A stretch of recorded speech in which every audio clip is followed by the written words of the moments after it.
It is a pleasure to serve under your chairmanship, Ms Cummings, and I am grateful to the Speaker for allowing this debate to be heard on International Women's Day. I am also grateful to the members in attendance today and those who have pledged their support for a backbench business debate in the coming weeks.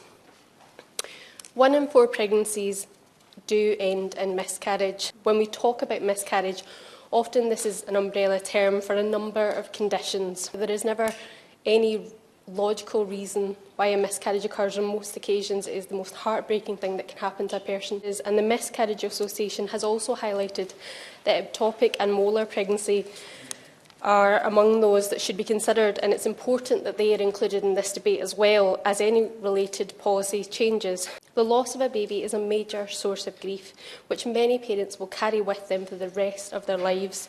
There exists a stigma around the subject of miscarriage, and more must be done to open the dialogue and allow women to openly discuss the issue in a comfortable way. I think it is fair to say that miscarriage, it's not sufficient to say that an employee should take sick leave or holiday leave. This is a grief, it's not an illness, and that person should be allowed the time to grieve, and that should be recognised.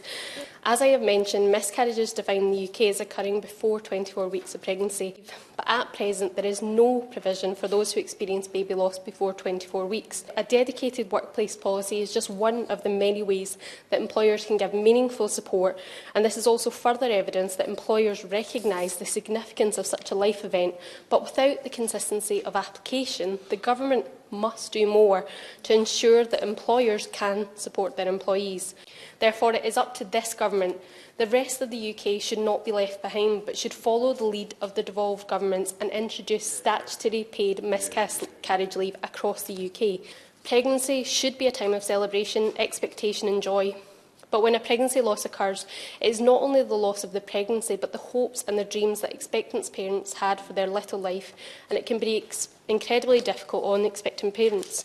The government must do more to help those who experience miscarriage, with employers acknowledging the value of their workforce and introducing dedicated policies. However, without statutory provision or the legal right, many parents will not receive the support they require. The government must lead and support those in work with a right to take paid leave and permission to take time off to grieve.